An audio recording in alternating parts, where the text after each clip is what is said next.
जय कर्म गोसाई। बहना,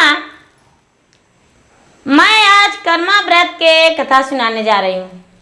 और कर्मा किस लिए की जाती है और बहनें जो करते हैं कर्मा क्यों करते हैं। तो बहनें, कर्मा जो है ज़्यादा करके एक कन्याकुमारी ही करती है, छोटी छोटी लड़कियां करती है और आस लगाए बैठी रहती है कि कर्मा व्रत कब आएगा। और कर्मा के लिए बेसब्री से इंतजार करती है। थाल में सारा प्रकार के फलहनियाँ भरती है, इनारसा, यकुरी, खीरा, सेब, नाशपाती, केला, ऐसे ऐसे कई तरह के फल अपने थाल में सजाती है और रोड़ी, सिंदूर ऐसे सजा के धूप दीप सजाकर और कर्मा गोसाई के पूजा करने के लिए जाती है। और आंगन में, कहीं भी आंगन में या छत पे या तो किसी दरवाजे पे यदि ज़्यादा जगह हो तो वहाँ पर भी रख के और कर्म गोसाई की मूर्तियाँ बनाते हैं, शंकर भगवान के और माँ पार्वती के और गणपति के। और वहाँ पे झार काशी रख के और कर्मा के राय रख के और बहुत सारे बहनें मिलकर और भगवान कर्मा गोसाई महाराज के पूजा करते हैं और भजने गाते हैं। और घूम घूम के सारी बहनें झूमर भी खेलते हैं कर्म गोसाई के और कर्म गोसाई के भजन करते हैं।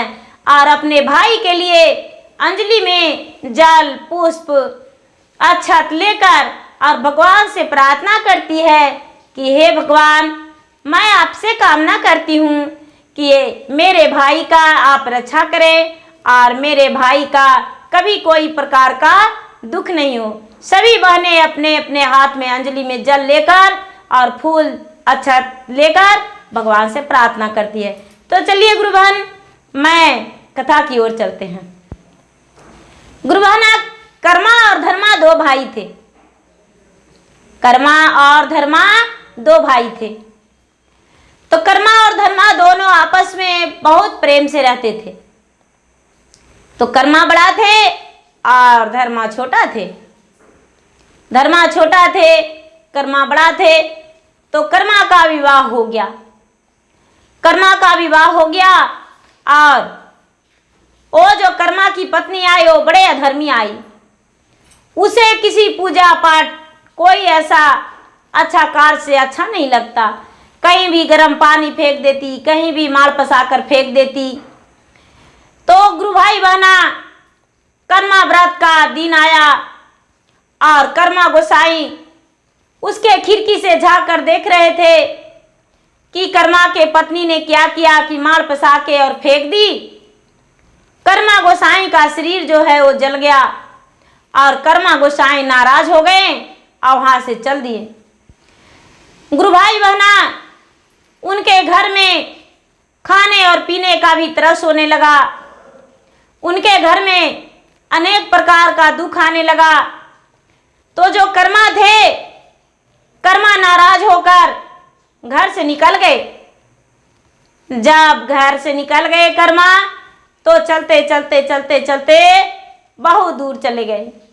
बहुत दूर चले गए, अपना देश त्याग कर दूसरा देश में चले गए।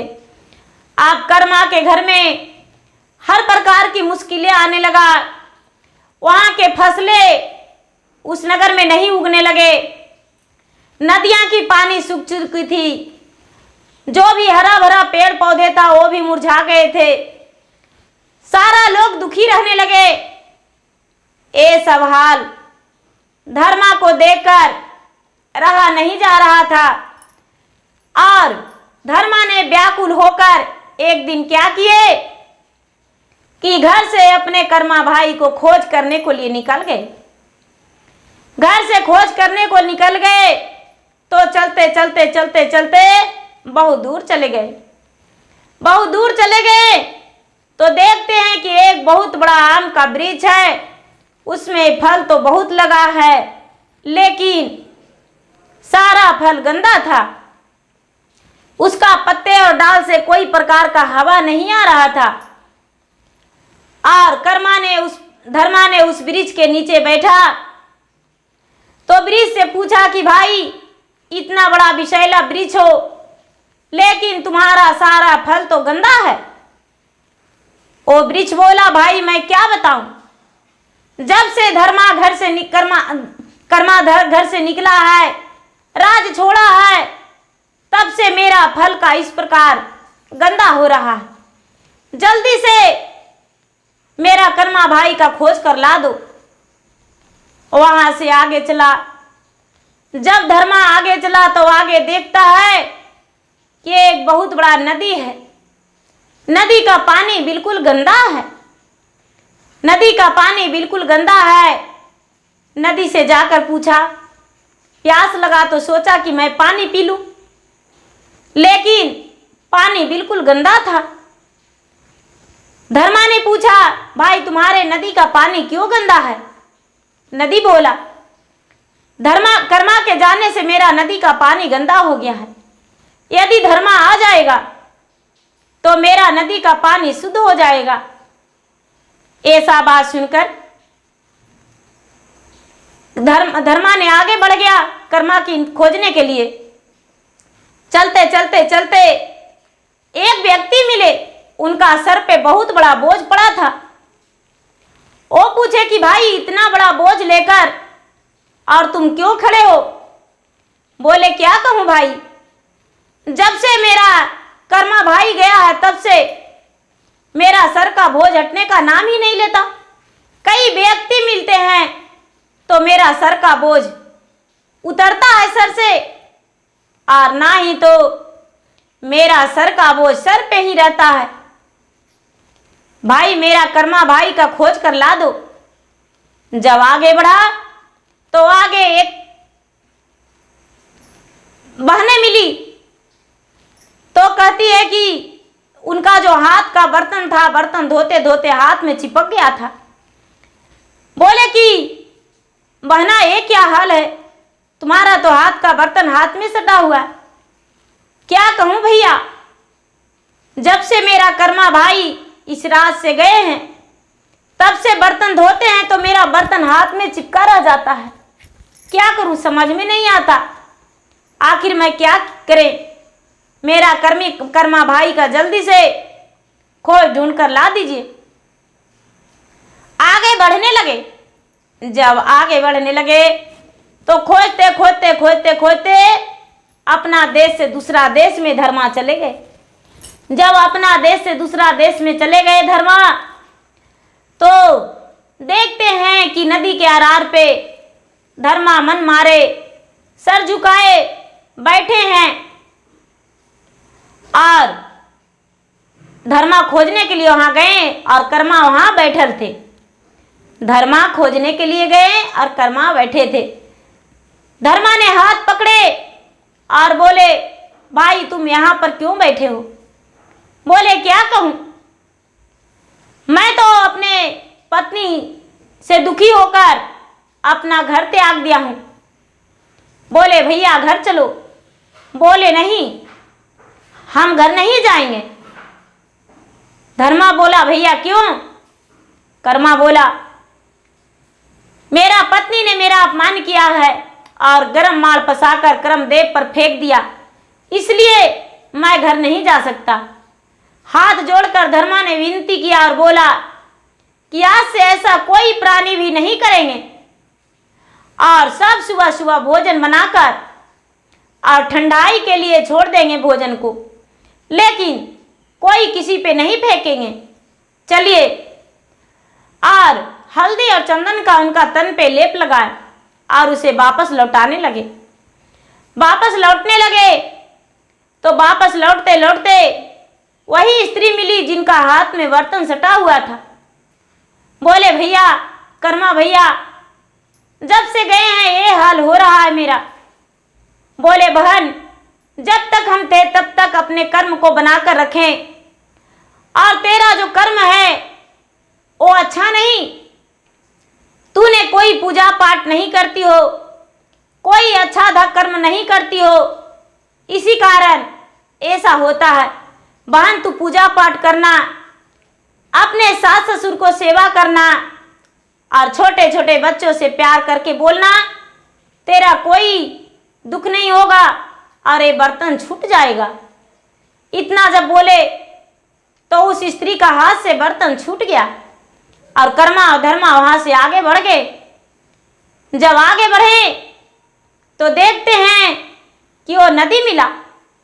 नदी के पास गए और धर्मा और कर्मा दोनों बोले, भाई तूने बोला था मेरा कर्मा भाई का ला दो, तो मैं ला दिया। नदी बोला, जब तक भाई तू रहा तब तक मेरा जल अच्छा रहा, आखिर मेरा जल गंदा क्यों है? बोला, भाई तेरा जल कोई पिए, कोई स्नान करे, उसे अपमानित मत करना, क्योंकि जब भी लोग स्नान करने आता है तब तुम सूख जाती हो, इसी कारण तुम्हारा जल गंदा हो गया है। इसलिए कोई स्नान करने आए जल भरा रहना। इतना करके आगे बढ़ गए। वही व्यक्ति मिले जिनका सर पे बोझ पड़ा था। वो व्यक्ति पूछे, भाई कर्मा, जब से तुम गया था मेरा सर का बोझ तो हटने का नाम ही नहीं लेता था, आखिर क्या कारण है? बोले, देखिए आप अपने धन के घमंड में रह गए, अभिमान में रह गए, आपका आधापन तो बीत चुका है, लेकिन मुट्ठी भर अन्न किसी को नहीं दिए और न ही तो अपना जिंदगी में किसी को लगाए। आपका भलाई इसी में होगा कि अपना जिंदगी में सबको लाड प्यार दे और सबके साथ अच्छे तरीके से रहें। वहां से आगे बढ़ने पर वही आम का वृक्ष मिला। जब आम का वृक्ष मिला तो आम का वृक्ष से पूछे, भाई कर्मा, जब से तूने गया था तब से तो मेरा बुरा हाल हो चुका था, मेरा फल गंदा लग रहा, कोई खाने वाला नहीं, आखिर क्या कारण है? आम का वृक्ष बोला। तब कर्मा बोले, भाई ऐसा बात नहीं, तूने तो किसी को भी अपना छाया देने से रोक रखा था, और जब इससे पिछला जन्म में तूने किसी के साथ अच्छा व्यवहार नहीं किया था, तूने मारा काटी लूटी खून खराबा करता था, इसी कारण तेरा फल गंदा हो रहा। इस जन्म में कोई भी तुम्हारे वृक्ष के नीचे बैठे तो उसे ठंडी हवा दो और अपना फल, तुम्हारा फल सुंदर हो जाएगा। गुरु भाई बहना ऐसा कहकर और कर्मा घर चले गए। जब घर गए तो उनका पत्नी बड़ी दुखी थी और उनका जो बच्चे थे वो भी बड़े दुखी थे। उनका पत्नी ने हाथ जोड़कर अपने पति से क्षमा मांगी और बोली कि हे पति देव जी, आप कभी दोबारा ऐसा गलतियां नहीं करेंगे, मुझे क्षमा कर दे और मैं कभी रसोई में बनाकर भोजन गरम पानी नहीं फेंकेंगे इधर उधर। भगवान कर्म गोसाई ने उन्हें क्षमा कर दिए और कर्मा भाई और धर्मा दोनों आपस में घर में रहने लगे और मिलजुल कर रहने लगे। धन्यवाद।